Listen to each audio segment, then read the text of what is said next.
پاکستان میں اگر کوئی آدمی وکالت کرنا چاہے، ایڈوکیٹ ہے، میرا بھائی وکالت کرنا جرم نہیں ہے، لیکن بات صرف اتنی ہے کہ تم حق والوں کی مخالفت نہ کرو، تم قاتل کی مدد نہ کرو، تم ظالم کی مدد نہ کرو۔ اور وکیل کو سب بتا دیتے ہیں، جب کیس لے کے آتے ہیں، فائل لے کے آتے ہیں، بتا دیتے ہیں کہ ہم مجرم ہیں یا نہیں ہیں۔ اگر مجرم اس کا کیس نہ لو تو وکالت کرنا چاہے، معنی یہ ہے کہ حق کی مدد کرو، ظلم اور گناہ کی مدد نہ کرو۔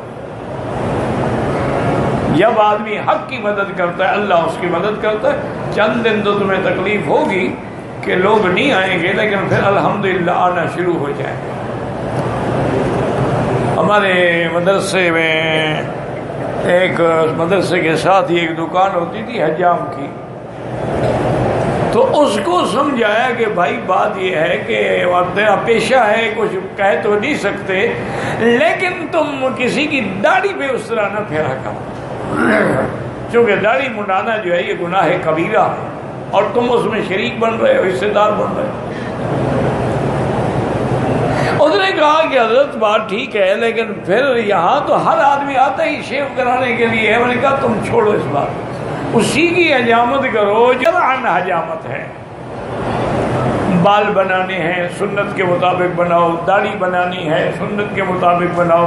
حضرت پیر عبدالقادر جیلانی رحمۃ اللہ علیہ پکڑ کے بیٹھتے تھے کہ جو زائد ہے وہ کاٹ دو، ایسا نہ ہو کہ اوپر کاٹ بیٹھے۔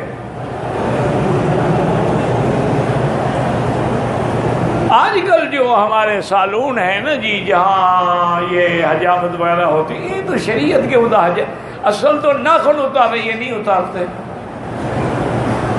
توہین سمجھتے ہیں۔ اصل حجامت تو بغلوں کی صفائی ہے، یہ نہیں کرتے کہ جی اپنی خود جا کے کرو، تو باقی تم کرتے کیا ہو؟ داڑھی صرف شیو کرتے ہو۔ تو بہرحال اس کی بات سمجھ میں آ گئی، کہنے لگا، میں نے کہا دیکھو اللہ کے بندے، تم اللہ کے لیے یہ غلط کام چھوڑ دو، اللہ مدد کریں گے۔ یقین کریں کہ وہ 15-20 دن بیچارہ تو بالکل ایسے ہو گیا نا کہ کوئی آتا ہی نہیں تھا، اس کے گھر کا خرچہ ہی پورا نہیں ہوتا تھا۔ 15 دن کے بعد میرے پاس ان کا فقیر صاحب اب تو عالم یہ ہے کہ لائن میں لوگ انتظار میں بیٹھے ہوتے ہیں کہ جی سنت کے مطابق جیسے حجامت کرنا نہیں، میری دکان پہ ہی آتا۔ انہوں نے کہا شہر کے دوسرے کونے سے بھی لوگ چل چل کے آ رہے ہیں۔ اس لیے ہمیشہ یاد رکھیں کہ تھوڑی سی آدمی کو تکلیف ہوتی ہے سنت پہ چلنے میں، لیکن کامیابی اسی کی۔ بنگال یہ حال ہے نا، ابھی وہ بڑا دہشت گردانہ حملہ ہوا ہے نا،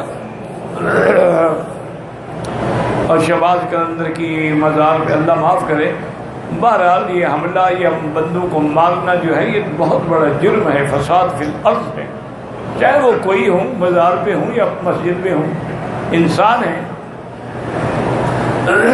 لیکن بہرحال حالات بھی کو جیسے ہو گئے ہیں، انا للہ و انا الیہ راجعون۔ بھائی وہ تمہارے عقیدے کہاں گئے؟ تم تو سارے ملک سے آئے ہو اس سے مانگنے کے لیے، وہ تو اپنی مزار کو بھی حملے سے نہیں بچا سکا،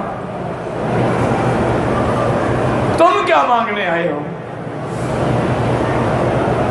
1965 کی جنگ میں اللہ نے مدد کی ہماری، اللہ نے ایک چھوٹے ملک کی مدد کی بڑے ملک کے مقابلے پر، کہ ہمارے شاہین جن کے پاس بالکل عام سے طیارے ہوائی جہاز تھے اور سامنے مقابلے میں جیٹ تھے، لیکن انہوں نے ان چھوٹے ہوائی جہازوں سے بھی ان کا بھرتا نکال دیا۔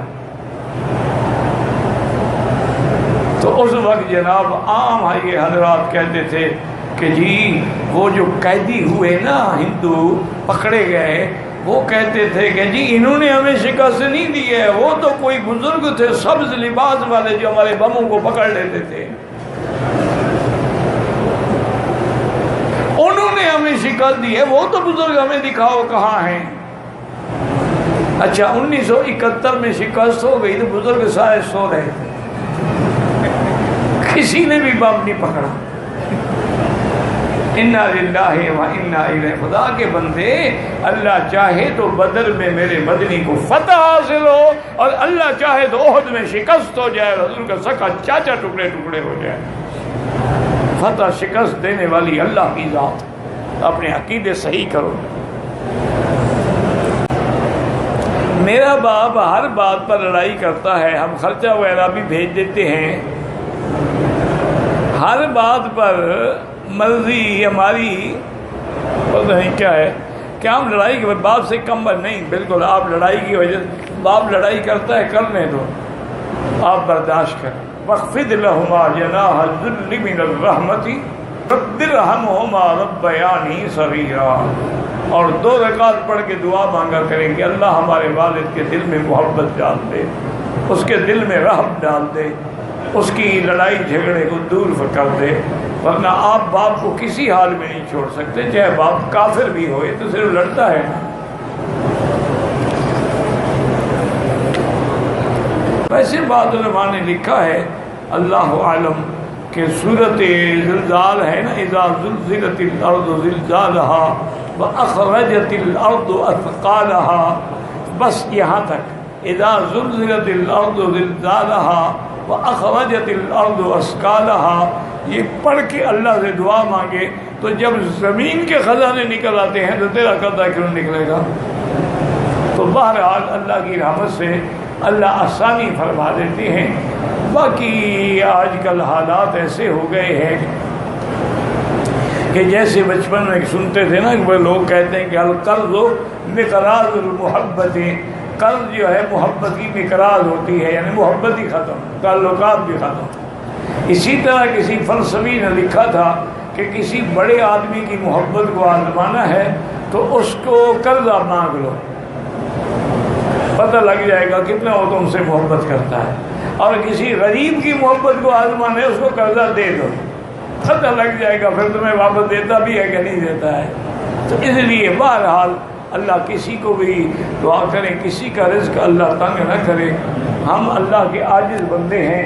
اللہم صلی علی سیدنا محمد وعلی آل سیدنا محمد کما صلیت علی ابراہیم وعلی آل ابراہیم فی العالمین انک حمید مجید۔ اللہم بارک علی سیدنا محمد وعلی آل سیدنا محمد کما بارکت علی ابراہیم وعلی آل ابراہیم فی العالمین انک حمید مجید۔ یا اللہ یا اللہ یا اللہ یا رحمان یا رحیم یا حی یا قیوم یا ذا الجلال والاکرام، یا ذا الجلال والاکرام، یا ذا الجلال والاکرام، یا الہی الہنا الہ کل شیء الہا واحدا لا الہ الا انت، اللہم انت المیسر لکل عسیر وانت علی کل شیء قدیر، اللہم الطف بنا فی تیسیر کل عسیر فإن تيسير كل عسير عليك يسير، اللهم يسر أمورنا وأمور أولادنا وأخواننا وبناتنا وذرياتنا وأصحابنا وأمور من أوصانا واستوصانا وأمور المسلمين مع الراحة لقلوبنا وأبداننا والسلامة والعافية في ديننا ودنيانا، اللهم كن لنا ولا تكن علينا وانصرنا على من بغى علينا، اللهم كن بنا رؤوفا رحیما ولا تجعلنا شقیا ولا محروما۔ یا اللہ بیماروں کو شفا عطا فرما، یا اللہ ہم سب کی ظاہری باطنی روحانی جسمانی بیماریاں دور فرما، یا اللہ ہمیں شفائے کاملہ عاجلہ دائمہ عطا فرما، یا اللہ بے حیاؤں کو حیا عطا فرما، یا اللہ بے اولادوں کو اولاد صالح عطا فرما، یا اللہ جن کی اولادیں ہیں ان کو صالح بنا، جن کے گھروں میں بچیاں ہیں ان کے رشتے آسان فرما، یا اللہ بے روزگاروں کو روزگار عطا فرما، قرض داروں کے قرض عطا فرما، یا اللہ ہمیں مانگنا بھی نہیں آتا بغیر مانگے عطا فرما، یا اللہ ہم تیرے دروازے پر تجھ سے وہ مانگتے ہیں جو تیرے محبوب حضرت محمد مصطفیٰ صلی اللہ علیہ وسلم نے مانگا ہے۔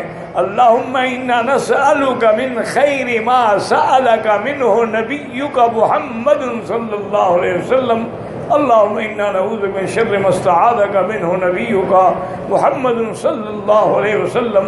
أنت المستعان وعليك البلاغ، أنت المستعان وعليك البلاغ، أنت المستعان وعليك البلاغ.